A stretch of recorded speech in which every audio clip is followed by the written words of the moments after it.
Looking for a super fun small wave shortboard? Here's my full review of the Puddle Jumper HP by Lost Surfboards.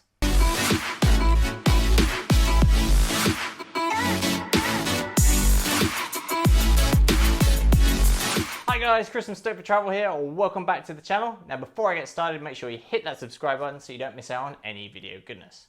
Now today we're going to be talking about one of my favourite small wave shortboards, the Puddle Jumper HP. We're going to be talking through everything that makes this board super fun in small wave surf, the best fin setups for it, why I absolutely love it, and whether it's the right board for you. So yeah, let's get started. So first things first, what is new with the Puddle Jumper HP?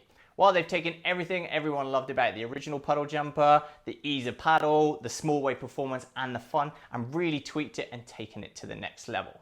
The HP stands for high performance, and that's exactly what they've done. They've tweaked it and really built on the maneuverability and performance of this small wave shortboard.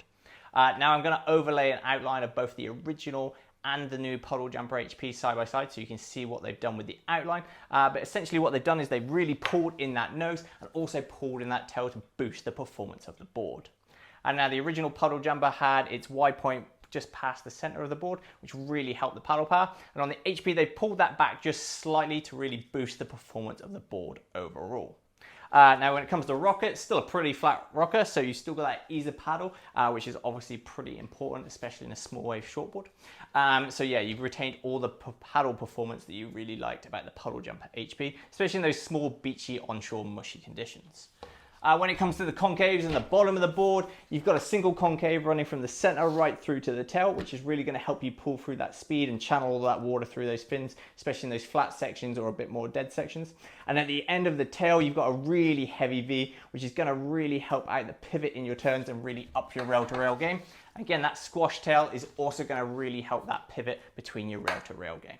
So yeah, overall, they've taken everything you loved about the original Puddle Jumper and really packed in the extra performance. When it comes to the perfect conditions to ride the Puddle Jumper HP, it is definitely a small wave performance shortboard. Now I've ridden this board in everything from about like knee, waist high to just overhead. It definitely sits in that smaller wave category. Shoulder high is what I'd prefer to surf this board in. Anything slightly overhead high and above, it does get a little bit chattery and a little bit wobbly, and that's where it definitely taps out for me. So yeah, if you're surfing anything between the waist, chest, shoulder high conditions, this is the perfect small wave shortboard. You're gonna be able to glide through those sections with that little bit extra speed. It's just gonna hoover up everything that comes through. But yeah, ultimately, small wave performance shortboard.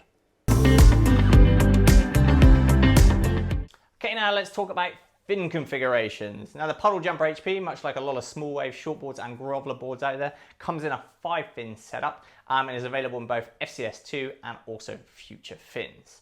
Now after watching a few reviews before buying the board myself, I thought it was going to be a quad setup for me. So I bunged my quad fins in there for my first surf.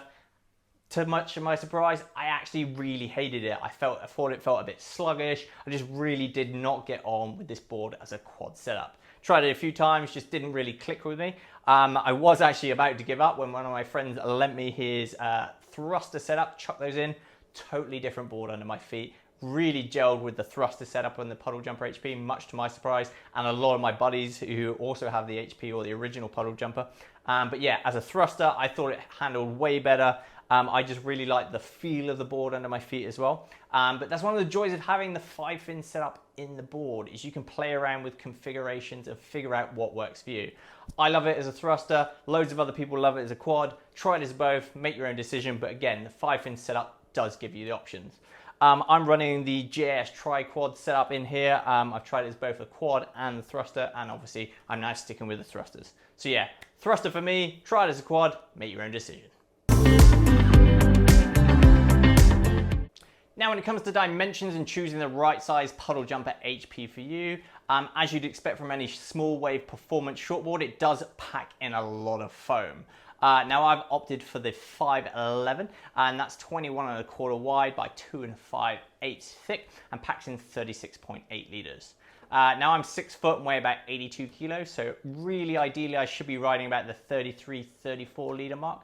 I do actually prefer a little bit of extra foam under me for stability and paddle power. I just feel a little bit more comfortable after years of riding longboards with that extra foam underneath me. And they do come in a variety of sizes though, ranging from the 5.0, which is 24.5 litres, right through to 6.6, which packs in a whopping 47 litres. So yeah, I'd go a little bit extra foam, especially if you're going for the small wave conditions. Foam is always your friend, and you're just going to hoover up heaps more waves with that extra bit of foam underneath you. So yeah, variety of sizes. As you can see from here, I've gone with the PU option. It's just really nice and comfortable under my feet. If you do go for the epoxy, such as the new carbon wrap or the C4 construction, just be aware epoxy sits a little bit higher in the water, so you can almost get away with dropping an extra size down, or use that to your advantage and have that extra float underneath you. So my final thoughts on the Puddle Jumper HP. It's another awesome board from Lost Surfboards and is definitely a firm favorite in my quiver. It's been my go-to shortboard for a little while now, and I've had heaps of fun in it. And I think that's the main word that I'd use to describe the Puddle Jumper HP is fun. It takes those small mushy conditions, gives you a little bit extra foam under you for that paddle power, but still retains that performance, especially compared with the original Puddle Jumper 2. That pulled in tail and nose really allow you to pivot a little bit more and really kind of push your turns. But it's a super fun all-round board, especially with those smaller wave conditions. And there you have it, guys. That's my full review of the Puddle Jumper HP by Lost Surfboards. And now if you want to read my full written review, check out all the specs of the Puddle Jumper HP range. Check out the links in the description below to my full written review and guide on the Puddle Jumper HP, as well as heaps of other surfboard reviews and guides. And now that's it for this week, guys. Make sure you like, comment, subscribe, and I'll see you next week.